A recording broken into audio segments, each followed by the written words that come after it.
go? She is in recovery. Surgery went on without a hitch. Is that the 12-year-old? Yeah, Angela. She's going to have a normal heart and hopefully live a normal and full life. Oh, I bet her parents are relieved. Yeah, Jessie, that's one of the rewards of being in this business. You get to see the faces when you tell them the good news. If you'll excuse me, I'm going to the cafeteria for a very late breakfast. You deserve it, super surgeon. Thank you. Oh, yeah. Dr. Zimmer's autopsy just came out. Good, we've been waiting for it. Presence of pork and milk products in the stomach contents. Anything else? Oh, yeah. Definite presence of anaerobic spores. Botulism.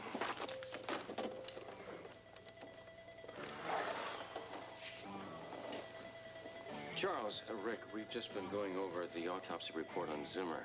Can you tell me what produced those anaerobic spores? I see. All right, how soon will you know?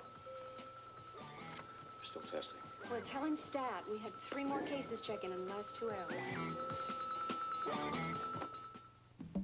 The usual botulism symptoms occur between 12 and 36 hours from the ingestion of the contaminated material.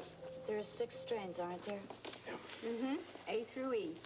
Mostly in this country, we have A, B, and D. The C and D are basically confined to animals. What about F?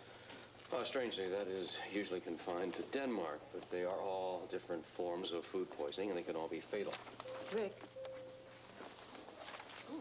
Bobbie, a wheelchair, please. What happened? What? Oh, no. This is my girlfriend, Ginger Hopkins. Yeah. Let's get her in the chair first, and you just go on, keep talking. She called me from Olson's. That's a store over on St. Paul Avenue. Yeah, what did she say when she called?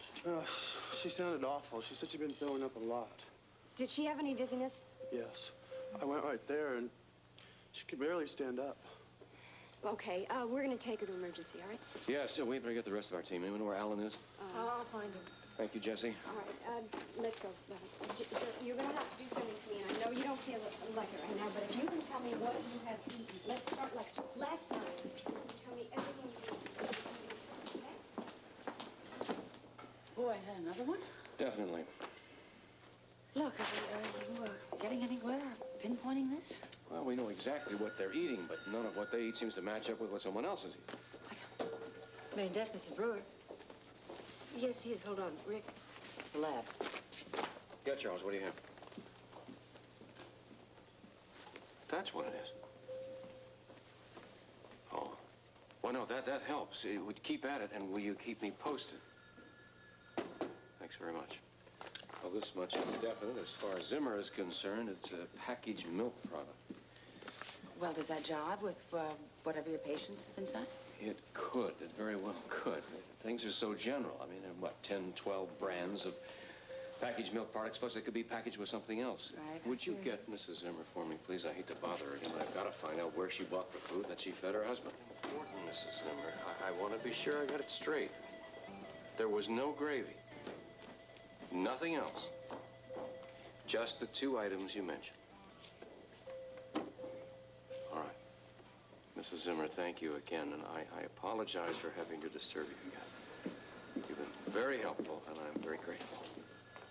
Thank you. Alan is with the girl in emergency. Everything's under control. Let's find out what she ate.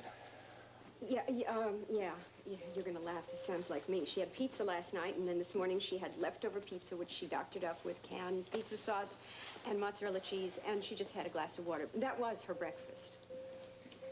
I just talked to Mrs. Zimmer.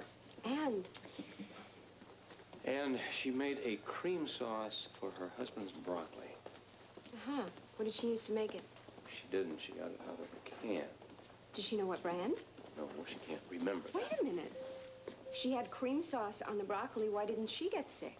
I've already asked her that because she is allergic to milk products, so she did not have any of the sauce. And her husband did. You got it.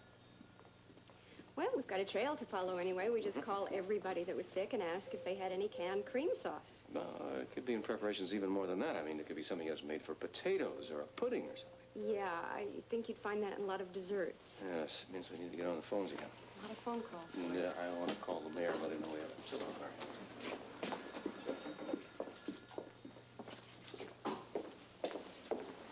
Jesse.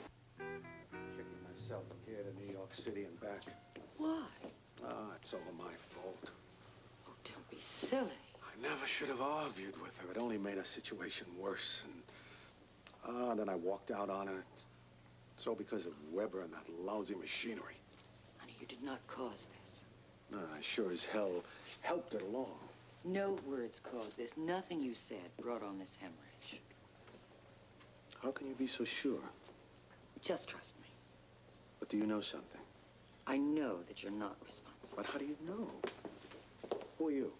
The old Brock? Yeah, that's right. Who are you? I'm here to give this to you. What is this? Have a good one. He's no doctor. Oh, damn. Bad news? When it rains, it pours. It's another lawsuit against Elise. Oh, just what you need.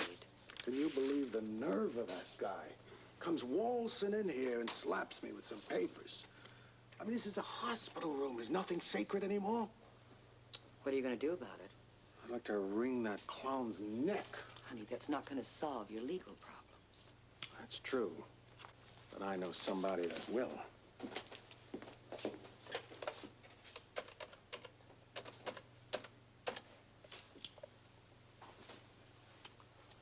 Yeah, let me speak to Jake Meyer, please. This is D.L. Brock.